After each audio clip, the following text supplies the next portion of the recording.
Okay, so konnichiwa. Thank you very much for joining me in this session. I want to talk about strategy for developer relations, as you can see on the slide here. So why strategy? Well, first off, who am I? I'm Matthew Revell, as Kayoko said. I run a company called Hoopy, where we work with different companies, advising them on developer relations. Those are some of the companies I've worked with, and those are some of the events I've been involved with over the past few years.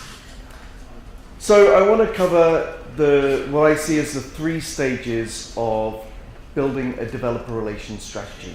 And in some ways you can actually apply these 3 stages to any strategy. So the first thing is you want to understand where you are. You need to know what the situation is right now. Then you need to decide what it is in the world that you want to change. So you know where you are, where do you want to be. And then simply create a plan of action to make that happen.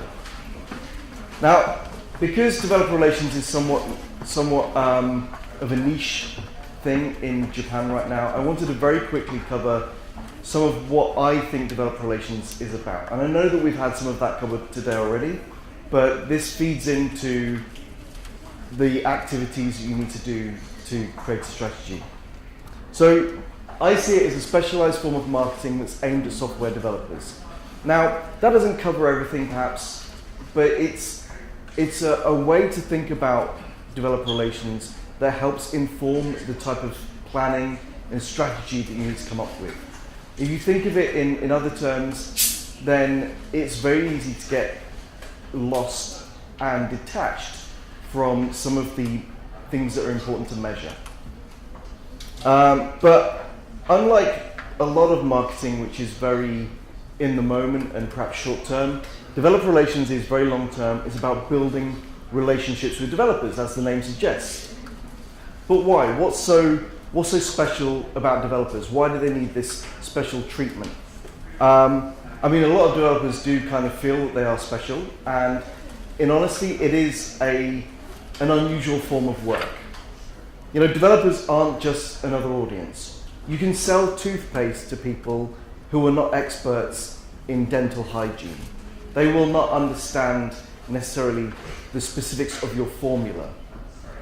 They might recognize terms like fluoride or whitening, but if you're selling toothpaste, you're not selling to experts. Developers, though, are expert in the thing that you're selling.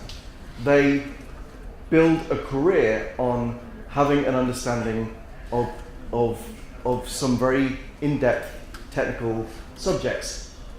And the first thing to say is developers will correct you in public. They will not be embarrassed about telling you that you're wrong. And so that means that you have to be right. This t-shirt was inspired by an event that happened at a conference a few years ago in New York, where the speaker was talking about some very involved aspect of maintaining consistency across different nodes of a distributed database. And someone in the audience piped up and said, "Hey, do you even know how vector clocks work?" And that guy was Carl Kingsbury, who since then actually made it something of a career out of taking the promises made by distributed databases like MongoDB, Cassandra, and so on, and then blogging. He wrote an entire test suite that would test the promises of these databases, and then he would blog about it and very publicly shame database providers by showing, well, actually, you promised to do this, and here's how much of the data you lost, and things like that. Interestingly, he wasn't so bothered if you didn't claim to be really great at distributing data or storing it, but if you claimed that you wouldn't lose any data, he would go out of his way to prove that you did. And so, yeah, so you will have people in your audience who want to prove that you're wrong. The other thing is, developer targeted tools aren't just another product. You know, if I use a form of toothpaste that is maybe not living up to its promise, I can easily switch. I probably won't lose too much unless I carry on forever and it just, rots my teeth. But with developer targeted tools, with APIs, with infrastructure, the people you're working with, they are betting their careers and their credibility on the choice of tool that they make.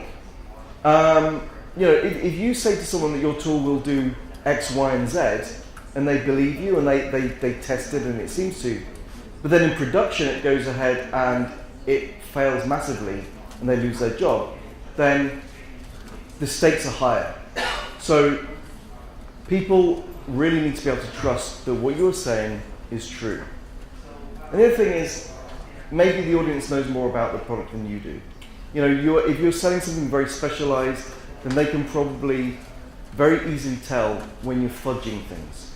Traditional marketing is a great deal about storytelling. It's about selling a dream. Even B2B marketing is, even if you're selling some kind of boring insurance product to a business, there's still some aspect of not focusing on the detail, but selling something that makes people feel better. It makes them feel confident, makes them feel reassured. Whereas when you're selling something very technical, you can't fudge that detail. So like I say, your claims can and will be tested by your audience. And so that's why we build relationships with people. Because long-term relationships build trust, they build credibility. And so if you are able to, even in some cases, build a one-on-one relationship with developers, then you are going to have them trust what you say and believe you because you've proven yourself to be credible. Something on the back of your badges today is from Tim Falls, who kicked off the developer relations program at SendGrid. He says that a handshake is worth more than a click. And the idea here is, and this is kind of where we differ from normal marketing, it's very much that it's better to meet someone, to get their trust, to see eye to eye with them, than it is to get them signed up into your CRM. If they're, the people that you're dealing with are not just numbers, they're not just statistics, they're people that you need to build that relationship with. So, the aims that we're trying to satisfy with our developer relations strategy are that you want to build trust with that cynical audience, demonstrate your credibility, nurture long-term relationships, and you can explain complicated technology to people who know more than you do in a lot of cases. And you're going to encourage also peer support and recommendation, build community, because that is a way of amplifying what you're able to do. Okay, so let's get on to how we're actually going to look at that and do that. This is a friend of mine, Phil Eggerter. He is head of developer relations at one of our sponsors today, Nexmo. That's somewhere on the slide there. And he came up with this really useful tool for understanding the process that developers take during their relationship with you. He calls it the ARP methodology. I call it the DevRel funnel.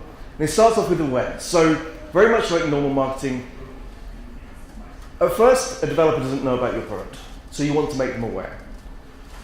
You'll build awareness amongst a whole bunch of developers, and then a smaller set of those developers you will acquire. So they will sign up for an API key, they will download your SDK, they will sign up for your cloud service, whatever it is. You will acquire them, you'll get them into your sphere, into your world. And then a yet smaller group of those people will become activated. So they will make their first API call, they will build a demo around your tool, whatever it is, they will actually make use of it. And then a yet smaller group will fall into the retention part of the funnel. So they will be building something for production, or at the very least they'll be writing something in development that works against your API, that works with your tool. And then the part that a lot of startups forget, the revenue part. You then want to get people actually paying you money, and there will be an even smaller group of people who will become revenue generating and importantly profitable. And then referral, these are people who are now ambassadors for your product.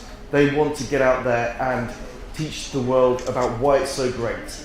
And so they become part of your community, and they become part of your developer relations broader than what you can achieve yourself. Then finally, product. These are the people who are so into your product that they will contribute pull requests against your code They will feed back on the roadmap. They will become involved in what you're doing. And if you tweet this, then make sure you credit Phil.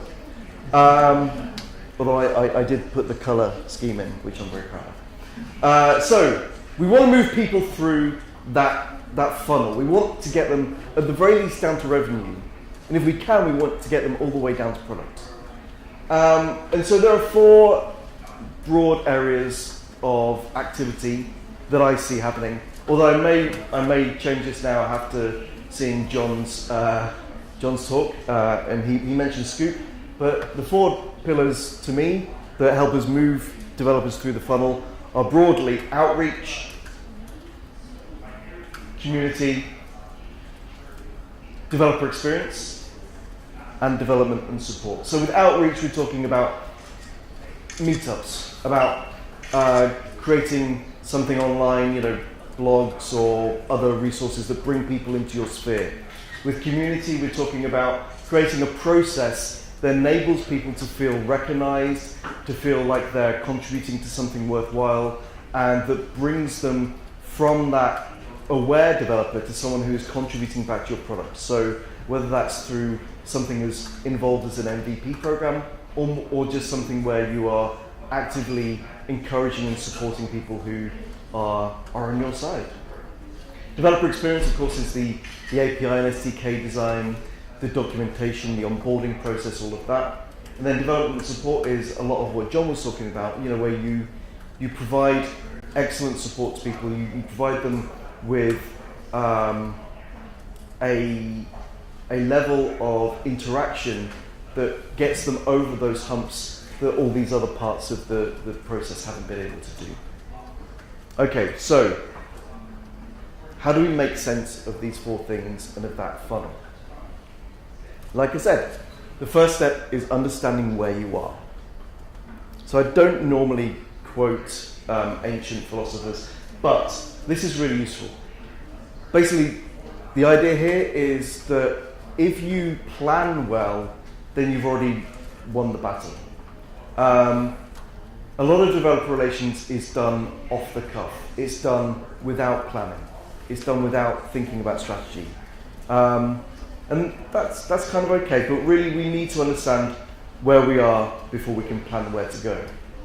It's not okay just to say, hey, Twilio did this, so we'll do what Twilio did, which honestly I've heard in a lot of companies. What they did was right for them at the time they did it. It's not right for you right now where you are.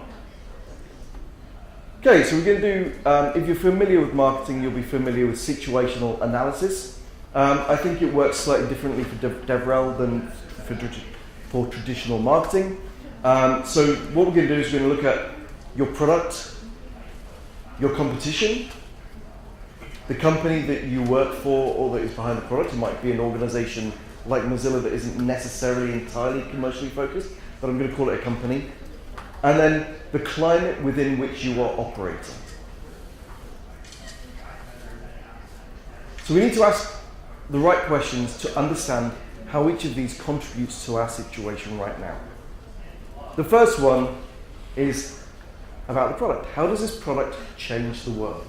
Now, I'm not saying this in the typical Silicon Valley nonsense way of thinking about, hey, we're making something actually really inconsequential, but we're going to pretend it changes the world. What I mean is, if you're not building something that makes the world different somehow, even if it's a very small part of the world, then it's probably not worth doing.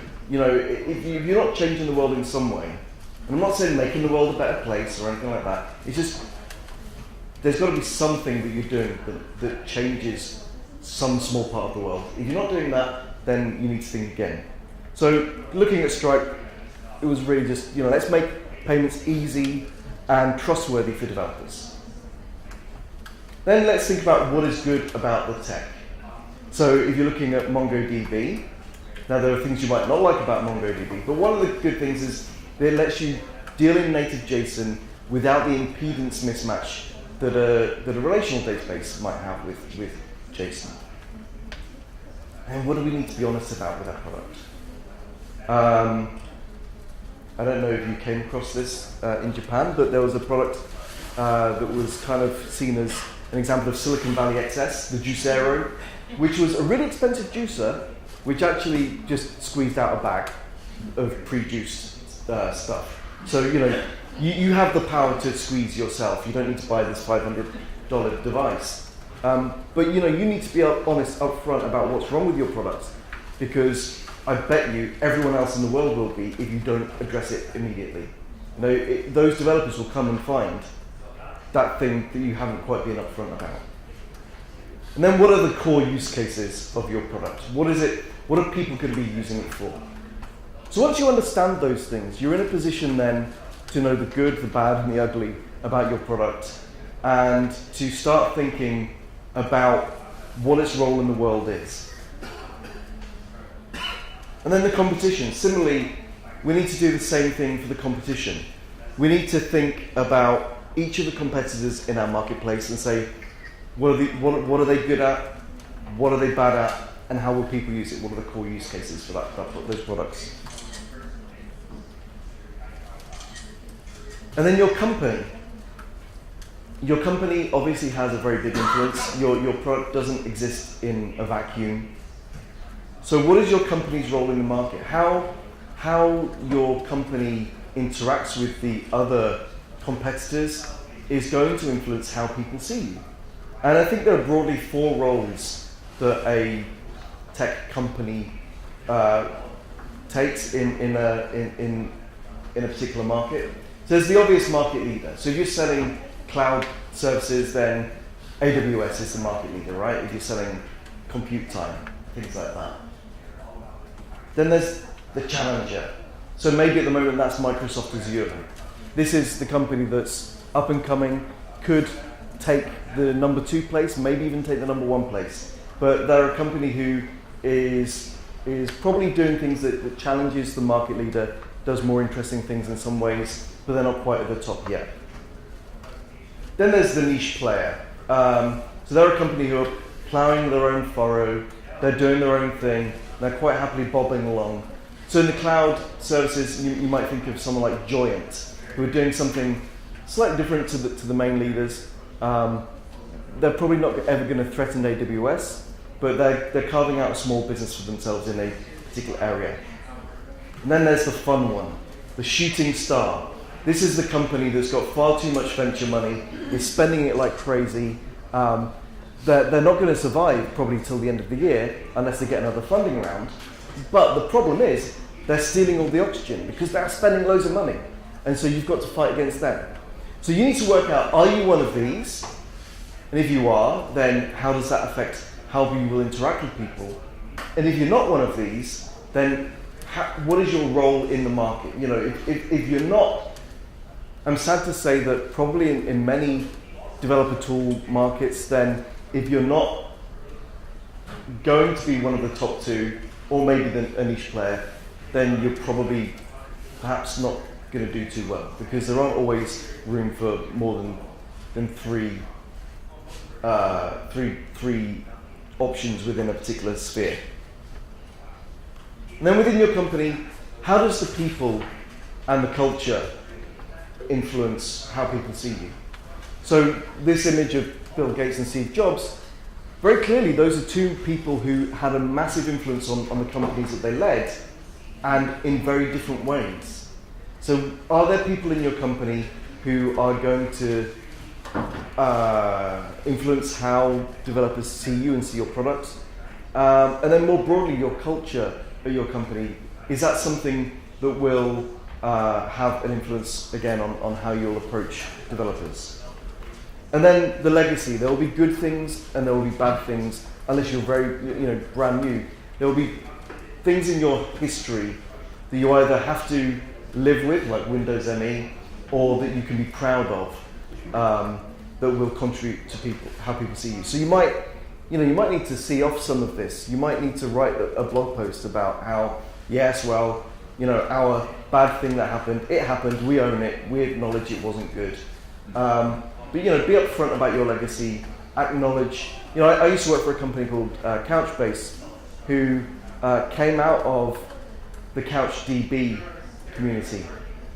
And the CouchDB community weren't too happy that there was a company called Couchbase that had a different product, but a similar name. And so that was something that in our developer relations we had to deal with.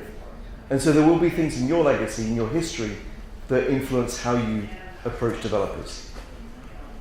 Okay, so the broader climate now. So partly this is what is happening in the world, what's happening economically, politically, that might influence your strategy. But on a less of a macro level, you're asking here, who are our target developers? Now earlier Karina spoke about user stories for developers and how to select who you're talking to based on those. I have a slightly different process, which I, again, fully acknowledge I have borrowed from Caroline Luco from Whip Factory. And these are about different drivers that send people towards and away from your product. So these are, we can break these down into different levels. So there's technical things about the product. There are things about the type of developer. There are things about the company that they will work for. And then there are things in the broader climate. So we have to understand these drivers by asking a bunch of questions. We ask seed questions. And a useful way of doing that is to really just write out the questions that we think might make sense for our product. Now these aren't the questions to ask. These are just example questions. But say we were selling a database, then we might say, does our product make sense only at a particular scale? So if it only makes sense for people with more than a terabyte of data, then we can say that one of the drivers away from our product is people with small data sets. And one of the drivers to our product is people who have huge data sets. Does it only run on Windows? Well, again, that will greatly influence how we approach the market. Is it a continuous integration tool rather than something that you actually use in the end product itself? Again, that will greatly influence your strategy. Questions about the developer themselves, the individual who you're talking to. How much commitment does our product require of developers? So if you have no documentation yet and you require that people read your source code and stay up to 3 a.m. every morning learning it, then obviously that's going to greatly change who you approach and where you find them, compared to if you provide a really neat, easy 1-hour training course that gets you everything you need. Similarly, what languages are they using? What languages are they interested in? That kind of thing. What role do they play in their career? Things about the organization. If your product costs $90,000 per developer per year, maybe you don't want to approach really small 3-person startups that are running on seed funding. What sorts of organizations have a need for this? If your product is really great for banks, then focus on banks. And so basically what you're asking here is, what sorts of companies should we be approaching? Where will our developers sit? Where will they be earning their living or building their software? And then more broadly in the market, obviously you want to take into account the competition, but there are other things like what's happening in the industry more broadly that might affect us. So are we building a library for Go, but actually Go's not cool anymore and nobody's using it, or something like that? Or more practical things like, do we have offices in Tokyo, Beijing, and Singapore? Well, if that's the case, then perhaps we want to focus our developer relations efforts there in those cities first, rather than going off to Paris and hoping that we can build something in a city where we don't really have any infrastructure for our company. So we can use those drivers, we ask those questions, come up with the drivers, then we can use those to create segments in the market or amongst developers. So for example, we might say that one segment that we've identified is front-end developers who work in Japan at financial institutions. Perhaps you have some kind of JavaScript library that's really great at graphing data from real-time investment ticks or something like that. And then once you have a bunch of segments that you've listed out, you can start to decide who to target. And so this basically means throwing away groups of people. I don't really mean it to be that negative, but one of the powers of strategy is, again, as John touched on earlier, is it gives you a framework for saying no to things. And so we can now say, these are the people that we're not going to target, but these are the ones that we are. So how do you choose which groups to target? Well, first, is it relevant to our business? Are they actually going to have a use for it? Do they tick those drivers that we had earlier? Is it large enough? You want to focus on targets who actually have a good enough size that you stand to make some money out of them. Oh yes, and haven't made enough money. So you might find that if you have that $90,000 a year product, but you've also identified that high school students are a really good, are a particularly relevant segment. Well, maybe don't prioritize them because they can't afford your product.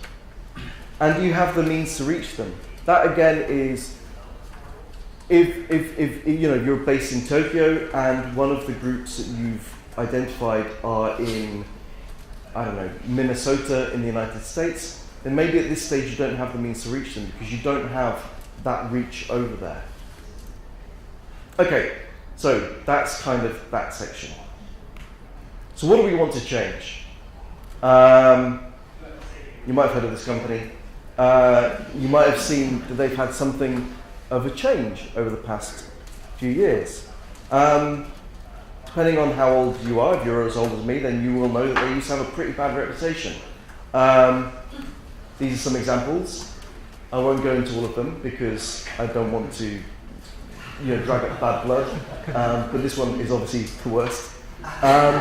But there was a time when Microsoft was the dominant operating system provider, and they used that to their advantage in some questionable ways. And then things started to change. Amazon let's say Amazon to start with, began providing a way to turn computing into a utility resource. So you weren't needing to buy 1,000 Windows server licenses, you could just fire up the machines you needed as and when you needed them. And then Android became the world's most used operating system, not Windows. And then, obviously, alongside that, operating systems like Ubuntu became dominant on the server. And so, Microsoft didn't have a place in that world. The world had changed. So they needed a new story. And I don't know if you've noticed this, but their story, at least over the past 5 years, has been, hey, we've always been developers at heart. But now the developers are back in charge. And so their developer story has been to say, look, we're not really going to acknowledge that stuff, but look at all this stuff that we're doing now. We're cool again, So we have the CEO of Microsoft presenting that Microsoft loves Linux, and they're integrating an Ubuntu subsystem into Windows. We have Office on the iPad, on the iPhone, on Android. We have Visual Studio Code, which, is based on the work of the Electron team at GitHub, but it is a cross-platform code developing environment for Windows, Mac, and Linux. Who would have thought that we'd have seen that, 15 years ago? But they've changed their story, and it looks like I'm running over. So, you need a compelling story, which becomes a guiding principle for your strategy. And then once you have that compelling story, that guiding principle, you can start to set goals. So you take the understanding of where you are, you set the goals, and this is something that developer relations people find quite hard. But remember that your goals don't exist within a vacuum. Your company has goals. Your marketing team has goals. And so really your dev relations goals just are they're funneled in from the greater context of your company. And then you create strategic programs to enact those goals. So basically a strategic program is one approach to achieving a goal. It tells you what you'll do, the tactics, and then how you'll measure it. Something important though is the time frame. So goals, really should be from 1 year to 3 years out, no further, no shorter really. And you need to follow the rhythm of your company. I'm going to skip over this a little bit because we're out of time. But as John mentioned earlier, again, there are in-person, content, community, and developer experience things that you can do that can become part of your strategic plan, part of your goals, or the plan to achieve your goals. So sorry for skipping over this bit, but I have overrun. So in summary, you want to understand where you are. You need to decide a big picture approach. What thing are you going to do? What story are you going to tell the world? And then you want a set of goals and programs to achieve that, to make that change from where you are to where you want to be. It's not rocket science. It's just stuff you've got to think about. If you want to talk to me, I'll be around. That's how to contact me. I'm very happy to chat with anyone who wants to, and thank you very much for your attention.